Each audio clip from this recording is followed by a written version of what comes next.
Chairman साहब, court का काम ये नहीं है, जजेस का काम ये नहीं है कि नरेंद्र मोदी सरकार की मदद करे। अदलिया का काम यह है कि इस देश की कमजोर और मजलूम आवाम से इंसाफ किया जाए। नारी शक्ति की आप बात करते हैं तो बिल्किस बानो अगर मुसलमान नहीं होती तो बिल्किस बानो को इंसाफ मिल जाता। 20 साल से बिल्किस बानो लड़ रही है, मगर उसका नाम बिल्किस बानो है। आप इंसाफ नहीं करना चाहते बिल्किस बानो से। ये नारी शक्ति आपकी है। चीन का जिक्र आपने किया, क्या प्रधानमंत्री अपनी जबान को जुम्बिश देंगे और चीन का नाम लेंगे? क्या आप चीन को डेमचौक और डेमसांग से उखाड़ कर फेंकेंगे?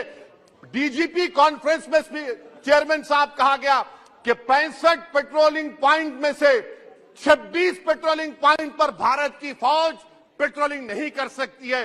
मैं सदर जमहूरिया के खुतबे की मुखालिफत में खड़ा हुआ हूं। मैं बरसर इख्तिदार जमात से जानना चाहूंगा, क्या ये सच नहीं है, क्या ये सच नहीं है कि आप ही के आदाद व शुमार 75वां NSSO का डेटा ये कहता है कि 25% मुस्लिम बच्चे पैसों की गुर्बत की वजह से तालीम से ड्रॉप आउट हो जाते हैं?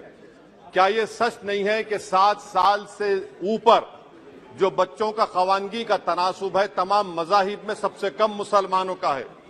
क्या ये सच नहीं है कि ग्रॉस अटेंडेंस रेशियो तमाम मजाहिब का सबसे कम मुसलमानों का है? क्या ये सच नहीं है कि सबसे कम एनरोलमेंट जो होता है वो मुसलमानों का है? क्या ये सच नहीं है कि AISHE की रिपोर्ट ये कहती है कि हायर एजुकेशन में मुसलमान का तनासुब 5% से 4% पर आ चुका है? और ये सरकार इन तमाम आदादो शुमार को देखते हुए, इनके आदादो शुमार को सामने रखते हुए सदर जमहूरिया के खुतबे में लफ्ज अकलियत का, माइनॉरिटी का जिक्र भी नहीं किया गया, जो भारत की आबादी का 19% का हिस्सा है। ये इनकी मोहब्बत है अकलियतों से और मुसलमानों से। सर, क्या यह बात सच नहीं है कि आपने माइनॉरिटी के बजट को 40% कम कर दिया, स्कॉलरशिप के पैसों में 560 करोड़ रुपए कम कर दिए? ये आपकी मोहब्बत है जो नफरत की निशानी बनती है। नरेंद्र मोदी की सरकार ये नहीं चाहती कि अकलियत और मुसलमानों के बच्चे तालीम याफ्ता होकर इस देश को मजबूत करें। वो उनको हमेशा गुर्बत और नाइंसाफी का शिकार बनाकर रखना चाहती है। सर, दूसरी बात इसमें यह है कि आज अकलियतों को मुसलमानों के ताल्लुक से कोई महीना ऐसा नहीं जाता जहां पर उनको जान से मारने की धमकी नहीं दी जाती। बरसर इख्तिदार जमात की एक MP साहिबा ने कहा कि चाकुओं को सिर्फ तरकारी के लिए इस्तेमाल मत करो, गर्दनें काटने के लिए इस्तेमाल करो। बरसर इख्तिदार जमात के एक MP ने दिल्ली में कहा कि मुसलमानों का समाजी बायकॉट करो। बरसर इख्तिदार जमात ने गुलबर्गा के रेलवे स्टेशन को हरा रंग किया गया था, उसको ये कहकर तब्दील कर दिया कि मुसलमानों का रंग है। सर, मैं पूछना चाहता हूं, क्या नरेंद्र मोदी की सरकार तिरंगे के हरे रंग को निकाल देंगी?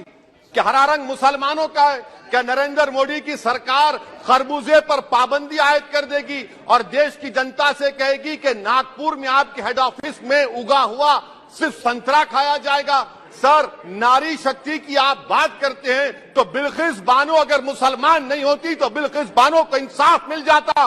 20 साल से बिल्किस बानो लड़ रही है, मगर उसका नाम बिल्किस बानो है। आप इंसाफ नहीं करना चाहते बिल्किस बानो से। ये नारी शक्ति आपकी है। पसमानदा मुसलमान से आपकी मोहब्बत, दीजिए 1950 के प्रेसिडेंट ऑर्डर तरमीम करिए, दलित मुस्लिम का स्टेटस पसमानदा को दीजिए। आप नहीं देना चाहते। क्या मजहबी आजादी का उनको हक हासिल नहीं है? स्पीकर साहब, मैं मुसलमान हूं, मेरे बगैर ये मुल्क नामुकम्मल है। मैं इस मुल्क का यरगमाल नहीं हूं, मैं इस मुल्क का कैदी नहीं हूं। मैं पूरे सिटीजनशिप की राइट को चाहता हूं और अभी चाहता हूं। कब आप बिहार के सुरजापुरी और कोल्हिया बादरी को कौमी OBC स्टेटस देंगे? स्पीकर साहब, दूसरी अहम बात मैं कहना चाह रहा हूं, चीन का जिक्र आपने किया, क्या प्रधानमंत्री अपनी जबान को जुम्बिश देंगे और चीन का नाम लेंगे? क्या आप चीन को डेमचौक और डेमसांग से उखाड़ कर फेंकेंगे? डीजीपी कॉन्फ्रेंस में चेयरमैन साहब कहा गया कि 65 पेट्रोलिंग पॉइंट में से 26 पेट्रोलिंग पॉइंट पर भारत की फौज पेट्रोलिंग नहीं कर सकती है। चीन से आप डरते हैं। अरे, डिसएंगेजमेंट हुआ तो डी एस्केलेशन कब होगा? डी इंडक्शन कब होगा? चीन से आप डरते हैं।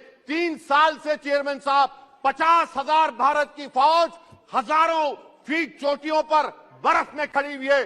देश के प्रधानमंत्री को क्या भारत की आवाम पर भरोसा नहीं है, भारत की फौज पर भरोसा नहीं है? अरे चीन का नाम लीजिए वजीर आजम, डरिए मत चीन से। तीसरी पॉइंट सर, हमारे कानून के मंत्री चले गए पैराग्राफ 79 और 82 में बेसिक स्ट्रक्चर पर, आईनी ओहदों पर बैठे हुए लोग बेसिक स्ट्रक्चर पर तनकीद करते हैं, लॉ मिनिस्टर कॉलेजियम पर तनकीद करते हैं। इस ऐवान में जब एनजेसी का बिल आया, मैं वाहिद एमपी था, अब याद होगा आपको, जो मैंने कहा था कि भारत के संविधान के खिलाफ होगा बेसिक स्ट्रक्चर के। इंदिरा गांधी से सबक हासिल करना चाहिए। इंदिरा गांधी कहती थी कि जुडिशियरी मेरी पाबंद होना, अब नरेंद्र मोदी कहते हैं कि जुडिशियरी मेरी वफादार होना। इंदिरा गांधी ने 42nd अमेंडमेंट किया, देश की जनता ने इंदिरा गांधी को इख्तियार से बेदखल कर दिया। आप वही इंदिरा गांधी के इराक को ला रहे हैं। आप बताइए स्पीकर साहब, क्या ईसाई मानने वाले व्हाइट टेरर हैं? क्या ईसाई मजहब के लोग व्हाइट टेरर को फरोग देते हैं? आप बताइए। मैं यहां पर जजेस को तहफुज करने के लिए नहीं खड़ा हूं, मैं बेसिक स्ट्रक्चर की हिफाजत में बोल रहा हूं। मैं अदलिया की आजादी के लिए खड़ा हूं, मैं एग्जीक्यूटिव की आजादी के लिए खड़ा हूं, लेजिस्लेचर की आजादी के लिए खड़ा हूं। चेयरमैन साहब, कोर्ट का काम ये नहीं है, जजेस का काम ये नहीं है कि नरेंद्र मोदी सरकार की मदद करे। अदलिया का काम यह है कि इस देश की कमजोर और मजलूम आवाम से इंसाफ किया जाए। चौथा पॉइंट स्पीकर साहब, यहां पर एक बड़े सरमाएदार का जिक्र किया गया है। क्या यह बात सच नहीं कि कांग्रेस और बीजेपी ने ओलिगार्क्स को पैदा किया? आप दोनों ने मिलकर ओलिगार्क्स को पैदा किया। आज इसी वजह से 60% मुल्क की दौलत 1% जनता के पास है। आप दोनों ने बैठकर मलाई खाई और गरीब और नौजवान पिस रहा है। अरे बताओ, ये जो 28 लोगों की लिस्ट है जो देश का पैसा खाकर भाग चुके हैं या बैठे हुए, उसमें कोई मुगलों का नाम है क्या? कोई मुगलों का नाम नहीं है, मगर आप उस पर कुछ नहीं बोलेंगे। संडेसरास कंपनी 15,000 करोड़ नाइजीरिया और केनिया की कोर्ट में जाकर कहती है कि हम हिंदू हैं, भारत को आएंगे तो प्रोसिक्यूशन होगा। आपने कोर्ट में कुछ नहीं कहा, वहां पर एसआईटी आपने बनाई।